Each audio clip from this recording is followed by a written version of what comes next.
At 11:47 a.m. on November 29, 1943, Staff Sergeant Eugene Moran crouched inside the shattered tail section of B-17F Ricky Tickaby as German flak ripped through the bomber at 20,000 feet over Bremen.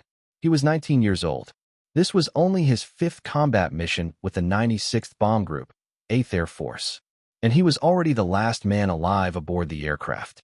4 hours earlier, before dawn, Ricky Tickaby had lifted off from RAF Snetterton Heath in eastern England. She was one of 346 B-17 flying fortresses launched that morning toward Germany's industrial heartland. Bremen was a killing ground. In the previous month alone, its anti-aircraft defenses had destroyed 64 American bombers. Moran's group had already lost 11 tail gunners since September. The formation crossed the German coast at 23,000 feet. Moran scanned the sky through the twin 50 caliber Browning machine guns mounted in the tail. The position gave him the widest field of view, but also complete isolation. No crewman could reach him through the narrow crawlway. If something went wrong back here, he would face it alone. The first attacks came from above. Messerschmitt Bf-109s dove through the formation, firing 20mm cannon shells. Moran tracked one fighter approaching from 6 o'clock and squeezed the triggers. The guns thundered. Spent brass clattered around his boots. The German fighter rolled away, trailing smoke. Then the flak began.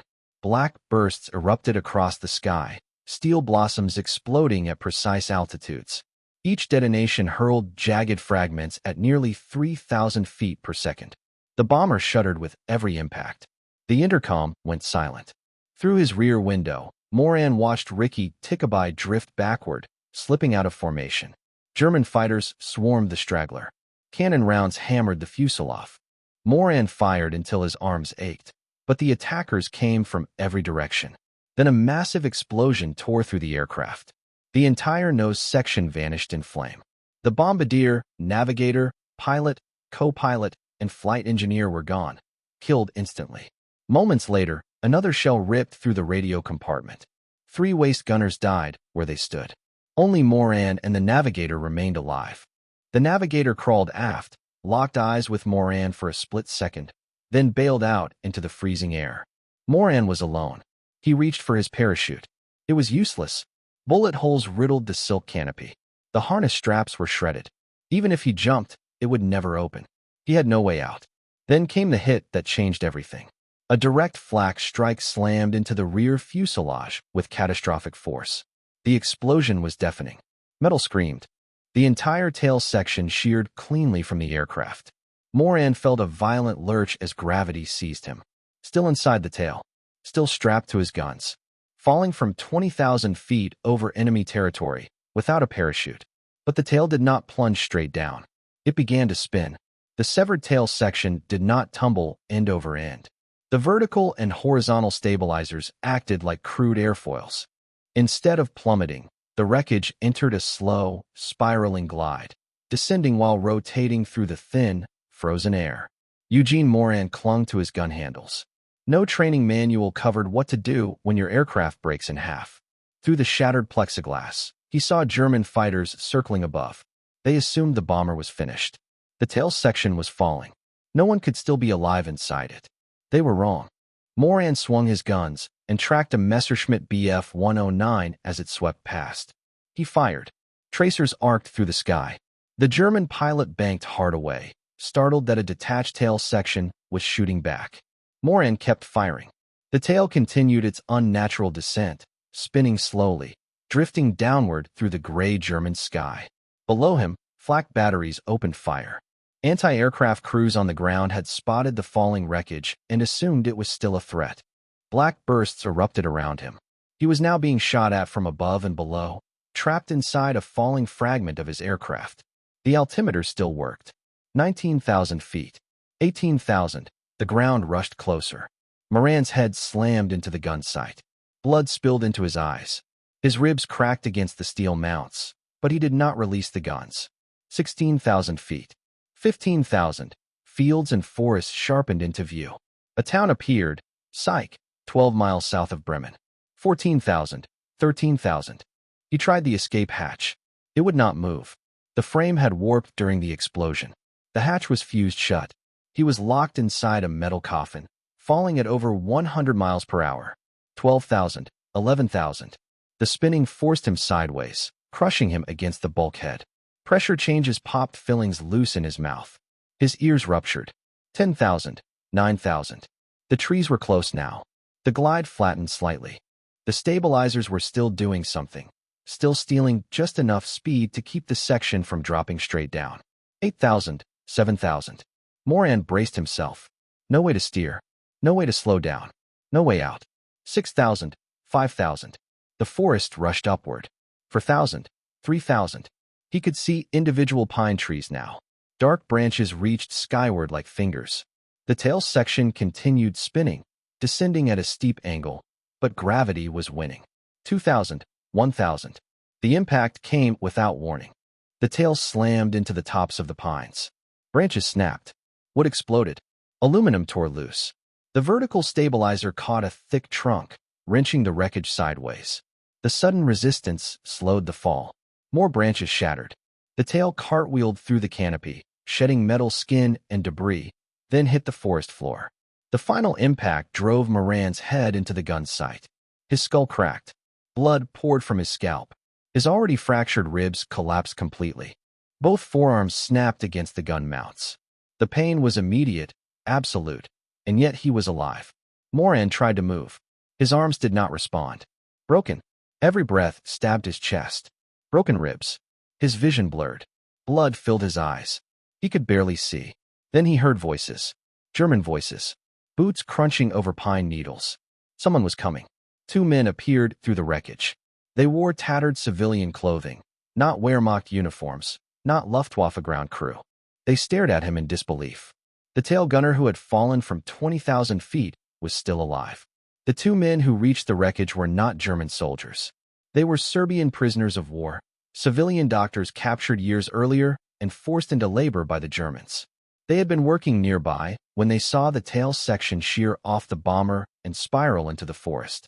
They ran toward the crash, expecting to find a corpse. Instead, they found Eugene Moran still alive. He was barely conscious, slumped inside twisted aluminum, choking on his own blood. His skull was crushed. Blood poured from his scalp and mouth. His breathing was shallow and irregular. The doctors did not hesitate. They dragged him free of the wreckage and laid him on the forest floor. One stabilized his head with both hands, preventing movement of the shattered skull. The other examined his injuries rapidly. Crushed skull. Both forearms shattered. Multiple broken ribs. Probable internal bleeding. In battlefield terms, the injuries were unsurvivable. They had no medical kit. No morphine. No bandages. Only knowledge. One doctor tore strips from his own shirt and bound Moran's broken arms to keep the bones from shifting. The other applied firm pressure to the head wound, trying to slow the bleeding enough to preserve brain function. They worked fast. They knew German patrols would arrive within minutes. Boots and shouted commands confirmed it. German soldiers emerged from the trees with rifles raised, surrounding the wreckage. When they saw Moran, motionless, blood-soaked, barely breathing, their posture changed. Weapons lowered. This man was not a threat. He was dying. The soldiers placed Moran on a stretcher. The Serbian doctors insisted on accompanying him. After a brief exchange, the Germans agreed. Moran was transported to a German military hospital in Bremen, the same city he had been bombing hours earlier. German doctors examined him and shook their heads. The skull fracture alone should have been fatal. Broken ribs had punctured his lungs. Blood loss was severe. Both arms were destroyed. By every medical standard, he should already have been dead. But the Serbian doctors refused to leave. They stayed through the night, monitoring his breathing, checking his pulse, adjusting his position to keep his airway open. Despite standing orders to prioritize German casualties, hospital staff quietly provided what supplies they could spare. Moran drifted in and out of consciousness. When awake, the pain was overwhelming. When unconscious, he dreamed of falling. Always falling. The tail spinning. The ground rushing up. Trees reaching for him. 3 days passed. Then 4. Against expectation, his condition stabilized. The skull fracture began to seal, though pressure on the brain remained dangerous. His lungs improved. His ribs began knitting. His forearms remained shattered, but the bones were setting. On the fifth day, German intelligence officers arrived. They questioned him about bombing targets, formation tactics, radio frequencies. Moran gave them nothing. Name, rank, serial number. That was all. The interrogations continued for 2 weeks. German intelligence officers rotated tactics relentlessly. Threats, promises of improved treatment, long stretches of isolation in dark rooms. Moran endured them all. He gave them nothing. Name, rank, serial number. Eventually, the interrogators stopped coming. On December 14, 1943, guards loaded Moran onto the back of a military truck with 14 other American prisoners. The convoy moved east through Germany for 3 days, bouncing over frozen roads. Moran sat against the wooden side panel, his shattered forearms still bound in crude splints made from cloth and scrap wood. His scalp wound had scabbed over, but infection had begun to set in. Every jolt sent agony through his ribs. Breathing itself hurt. On December 17th, the trucks reached Stalag Luft 3. The camp sprawled across frozen ground, wooden barracks arranged in rows, surrounded by barbed wire, floodlights, and guard towers. Nearly 10,000 Allied airmen were imprisoned there. At the gate, guards searched each prisoner. Moran's dog tags were taken. His wedding ring. The last personal items he carried from the aircraft that no longer existed. He was assigned to a barracks built for 32 men. Inside, the cold was immediate and brutal. 2-tier wooden bunks lined the walls. A single coal stove stood in the center of the room, but coal rations were barely enough to keep the stove lit. Each prisoner received 2 thin blankets. During that winter, temperatures dropped to 10 degrees below zero. Food came twice a day. Morning ration, 1 slice of black bread, and a cup of bitter ersatz coffee made from burned barley. Evening ration, watery soup with occasional potato peelings floating on the surface. The Red Cross sent food parcels, but most were confiscated by guards. Instead of 1 parcel per week, prisoners received 1 per month. Moran's arms healed poorly. Without proper medical treatment, the fractured bones fused at incorrect angles. His hands still worked, but his forearms twisted inward. Simple tasks became nearly impossible, buttoning a shirt, tying boots, holding utensils. Other prisoners quietly helped him without comment. The camp survived on routine and information. Hidden inside a false wall in Barracks 14 was a secret radio, assembled from smuggled parts over 18 months. Every night, selected prisoners listened to BBC broadcasts, memorized the reports, and transcribed them by hand. By morning, the news spread through the camp.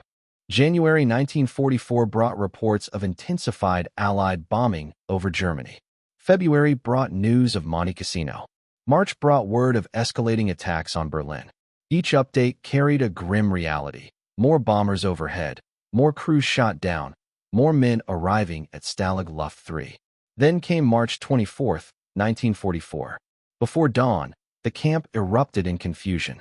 76 prisoners escaped through a tunnel called Harry, a tunnel dug over more than a year, 30 feet underground, stretching 336 feet from Barracks 104 to the forest beyond the wire. The escape lasted only hours. At first light, guards discovered the tunnel. The German response was immediate and massive. 70,000 soldiers, police, and Hitler Youth were mobilized to hunt the escapees. Within 2 weeks, 73 were recaptured. 50 were executed, shot individually in separate locations on Hitler's direct orders. The remaining 23 were returned to Stalag Luft 3. Their names were posted on the camp bulletin board. When prisoners gathered to read the list, the camp fell silent. Security tightened overnight. Roll calls increased. Searches became constant. Guards grew harsher. The message was clear. Survival now required more than endurance. After the executions, the camp changed overnight. Roll calls increased from 2 per day to 5. Any movement after dark was banned. Barracks were searched weekly, thoroughly, violently. Guards confiscated anything remotely useful: tools, wire, scrap metal, even pieces of wood that could be sharpened. Escape was no longer an idea. It was a death sentence. Moran watched most of it from his bunk. His arms were slowly regaining function, but they remained weak and twisted. He couldn't dig, couldn't build, couldn't help in the ways other prisoners could. No one held it against him. They shared their food, helped him dress, passed him stories of home, Ohio farms, Texas towns, New England winters, spoken softly at night to keep the memories alive. Months passed. Summer came. The war continued. On June 6th, the secret radio crackled with the words they'd been waiting for. Allied forces had landed in Normandy. D-Day. The barracks erupted, not with cheers, but with smiles, handshakes, quiet tears. Hope was dangerous now. Guards sensed it immediately. Searches intensified. Roll calls became longer. Punishments more arbitrary. By autumn 1944, the radio brought new reports. The Eastern Front was collapsing. Soviet armies were pushing west. Night after night, the numbers came closer. 300 miles. 200. 100. On January 27, 1945, German guards ordered a full evacuation. The Soviets were 50 miles away. At 4 a.m.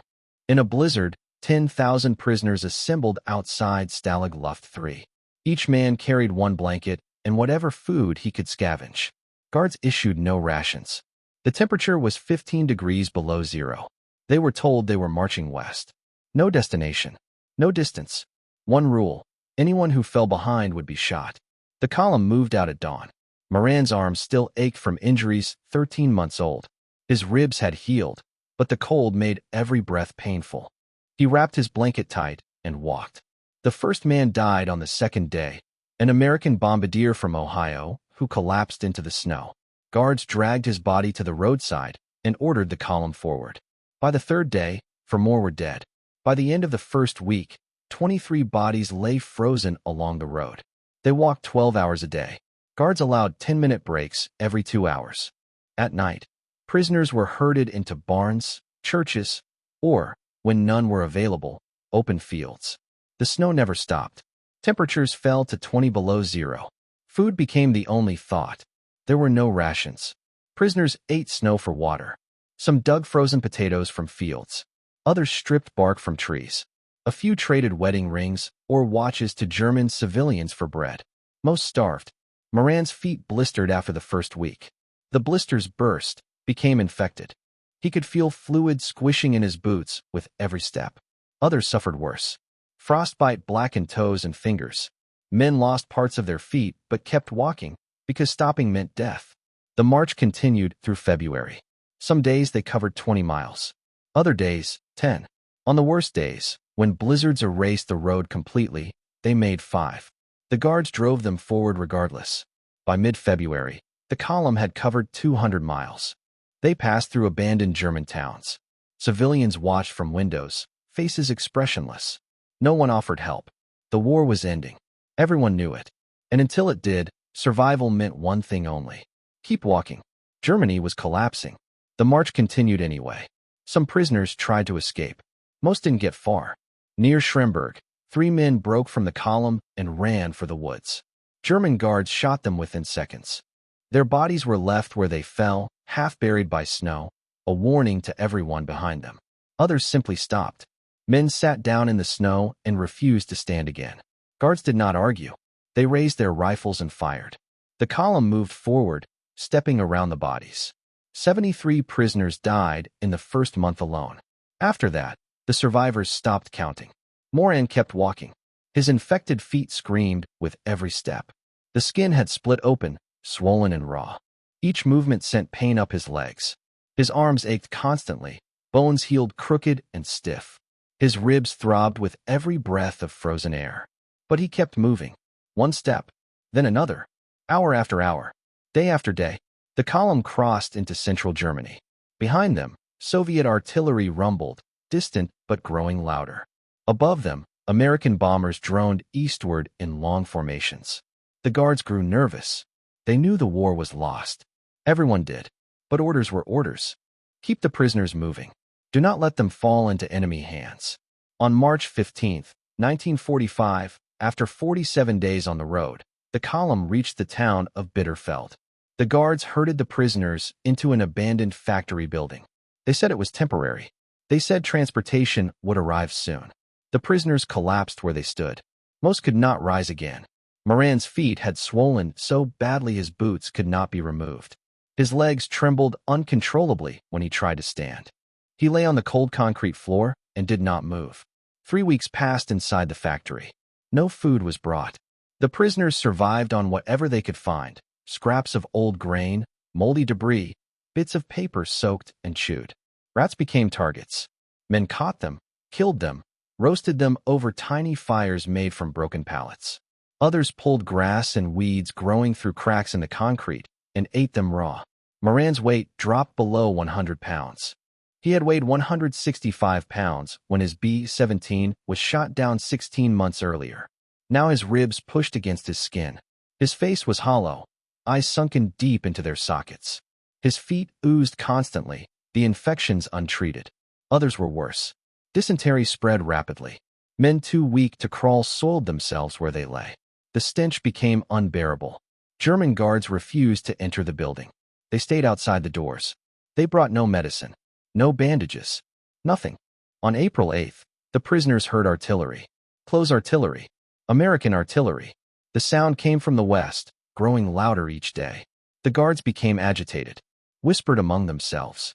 Some disappeared during the night and did not return. By April 10th, small arms fire echoed through Bitterfeld. American infantry had entered the town. The guards abandoned the factory. They did not announce it. They simply unlocked the doors and walked away. Inside, the prisoners lay where they were. Too weak to cheer, too weak to stand.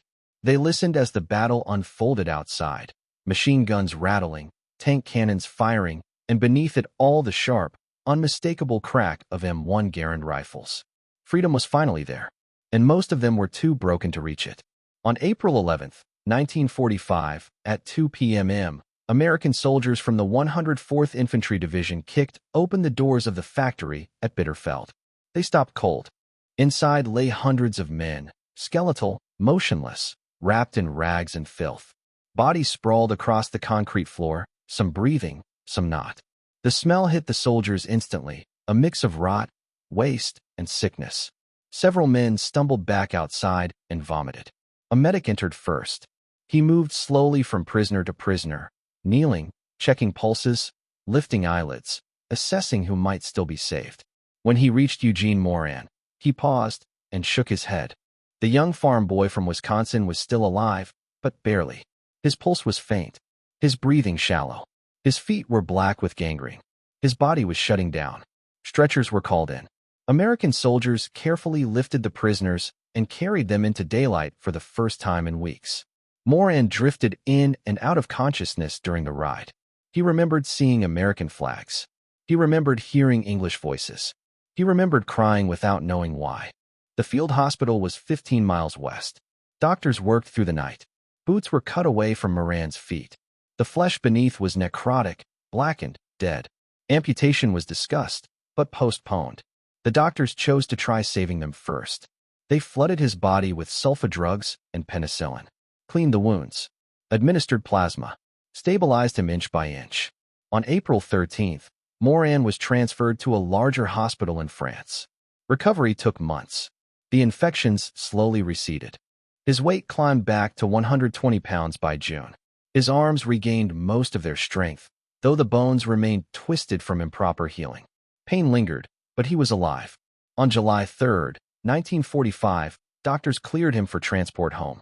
Moran boarded a hospital ship at Le Havre. The crossing took 8 days. On July 11th, the ship entered New York Harbor. Moran stood on deck as the Statue of Liberty came into view. He had been gone 2 years and 9 months.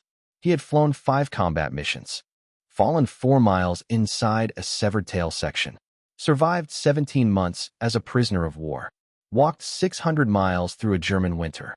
He was 21 years old. The ship docked at Pier 90. Army personnel helped the returning prisoners down the gangway. Crowds cheered behind barricades. Someone played the national anthem over loudspeakers. Moran could not stop crying. He was home. From New York, he traveled by train to Camp Kilmer, New Jersey. Army doctors conducted full examinations on every returning prisoner. Moran's medical report filled 11 pages. Crushed skull with healed fractures. Both forearms improperly healed at 15-degree angles. 6 ribs with old fracture lines. Chronic lower back pain from spinal compression. Nerve damage in both feet from frostbite and infection. Malnutrition-induced organ damage. Severe psychological trauma. The doctors recommended 3 additional months of treatment. Moran refused. He wanted to go home. He had not seen his family since October 1942, nearly 3 years earlier. And this time, nothing was going to keep him from them.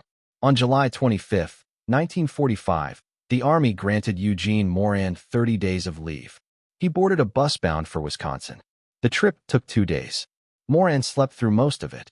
His body was still rebuilding itself. Muscle, weight, strength, after months of starvation and injury.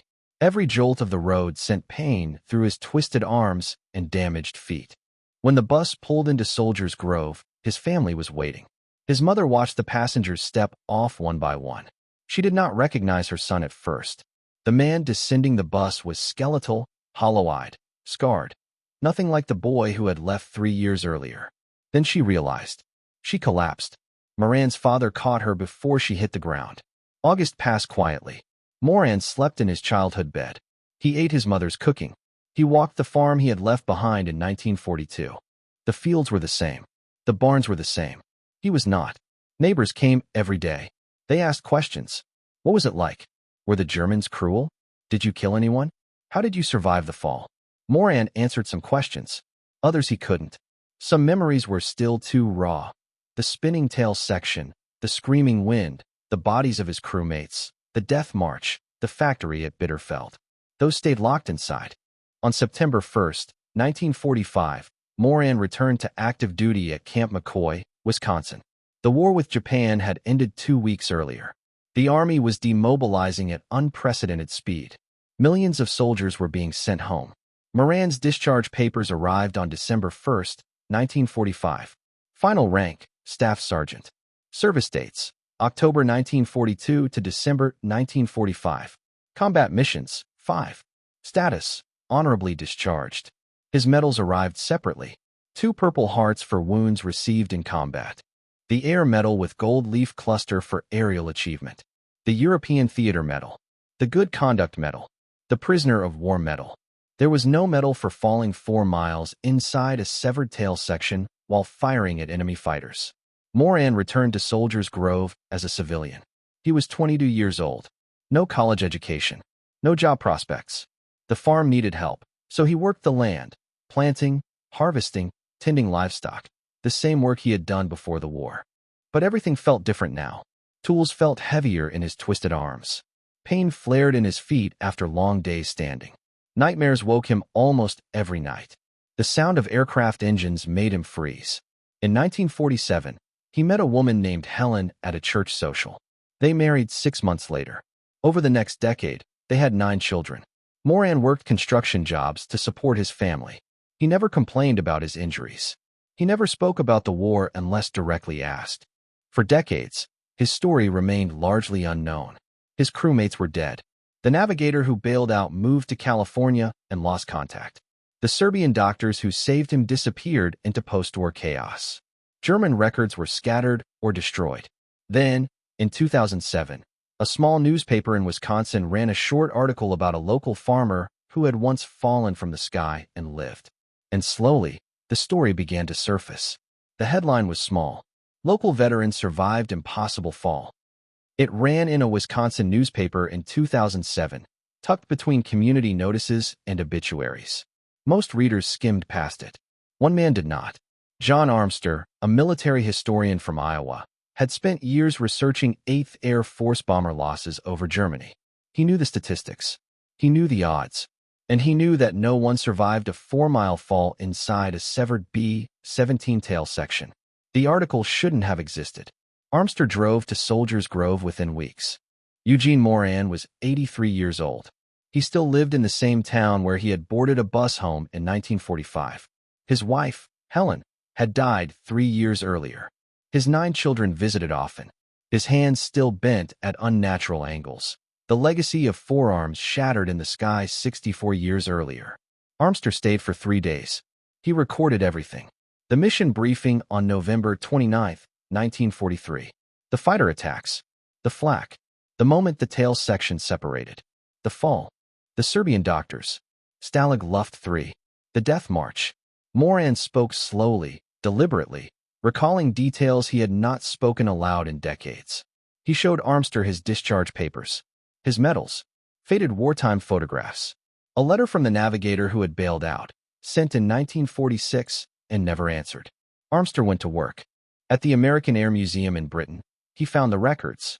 B-17F Rikki-Tikki, serial number 42 to 30,359, assigned to the 339th Bomb Squadron.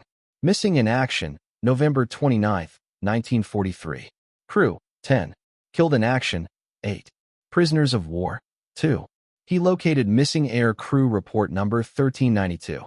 It listed the crew names, mission details, and the bomber's last known position near Bremen. Cause of loss, enemy aircraft. Armster traveled to Germany. He found the town of Syke, 12 miles south of Bremen. He interviewed elderly residents who still remembered November 1943. Several recalled watching a tail section fall from the sky. One man, 6 years old at the time, had watched it crash into the forest from inside a bomb shelter. Armster learned he was not alone. A German researcher, Ulf Koch, had independently documented the crash. Koch had located the impact site in the woods. Pieces of aluminum skin still lay buried in the soil 70 years later. He had mapped the debris field. He had interviewed witnesses. The two researchers combined their work. In 2018, they organized a commemoration in Syke. They invited Moran's family. 6 of his 9 children traveled to Germany. The town erected a memorial plaque at the crash site. It listed the names of all 10 crew members of Rikki-Tikki, those who died, and the one who fell from the sky and lived. The dedication ceremony took place on November 29, 2018, exactly 75 years after the crash. The forest was quiet. The sky was clear. And for the first time, the place where a tail gunner once fell 4 miles through war was marked, remembered, and no longer forgotten. Moran's children stood in the forest where their father had landed. They saw the trees, the same pines that had reached up 75 years earlier and caught a falling tail section. They saw the clearing where aluminum had torn through branches. They stood at the exact place where the wreckage had finally stopped. German citizens stood beside them. Some had been children in 1943. Some had heard the crash from nearby farms. Others remembered seeing the broken tail section hanging in the trees. They shared what they remembered. They expressed gratitude, not for the bombing, but for the survival of the man who had fallen from the sky. The family met the researchers who had preserved the story. They met the grandson of one of the Serbian doctors who had pulled their father from the wreckage and kept him alive. They visited the hospital in Bremen where German doctors had treated him. They stood on the roads where the death march had passed, quiet now, lined with trees and houses, ordinary in appearance, haunted in memory. Eugene Moran was not there. He had died 4 years earlier, on March 23, 2014. He was 90 years old. He had lived 69 years after falling 4 miles inside a severed B-17 tail section. But his story remained. In 2022, John Armster published his book about Moran. He titled it Tail Spin. The book documented everything. The mission, the fighter attacks, the flak, the separation, the fall, the Serbian doctors, the captivity, the death march, the long life that followed. Armster included photographs he had collected, Moran as a young airman in 1943, the crew of Rikki-Tikki standing beside their bomber, the impact site in the German forest, the memorial plaque in Syke, Moran in his 80s, sitting in his Wisconsin home, holding his Purple Hearts. Armster also sought answers. Aviation experts were interviewed. Aeronautical engineers studied the structure of the B-17 tail section. The vertical stabilizer measured 13 feet tall. The horizontal stabilizers spanned 43 feet. Together, they created enough surface area to generate lift. The tail's weight distribution mattered. The guns, ammunition, and Moran himself were positioned toward the forward end, creating a natural balance point. The stabilizers acted like wings. The section did not fall straight down. It glided, spinning slowly, descending at roughly 70 miles per hour, far below terminal velocity. Then came the trees. The pine forest outside Syke had trees over 80 feet tall. The tail section struck the upper canopy first. Each branch absorbed energy. Each impact reduced speed. The vertical stabilizer caught on a thick trunk. The final impact likely reduced velocity from 70 miles per hour to perhaps 30. Still lethal for most people. But enough, just enough, to give Moran a chance. Only 2 other documented cases exist of airmen surviving similar falls. British tail gunner Nicholas Alcamaide fell 18,000 feet without a parachute in March 1944 and survived. American ball turret gunner Alan McGee fell 22,000 feet in January 1943, crashing through a train station roof and living. All 3 cases shared common factors. They remained with wreckage that created drag. They struck objects that broke their fall, trees for Alcamaide and Moran, glass for McGee. They were young. They were physically fit. And they were extraordinarily lucky. Moran never considered himself lucky. He lost 8 crew mates on November 29, 1943. He spent 17 months as a prisoner of war. He endured a 600-mile death march through a German winter. He carried physical and psychological scars for the rest of his life. But he lived. He came home. He married. He raised 9 children. He worked. He built a life. On October 18, 2008, the town of Soldiers Grove dedicated a street in his honor. They named it Moran Way. Eugene attended the ceremony with his family. He was 84 years old. He stood beside the new street sign, smiling, surrounded by his children and grandchildren. Someone asked him how it felt to have a street named after him. He said it felt strange. He had only done what he had to do. Survive. Come home. Live his life. That was Eugene Paul Moran, a farm boy from Wisconsin who fell 4 miles and refused to die.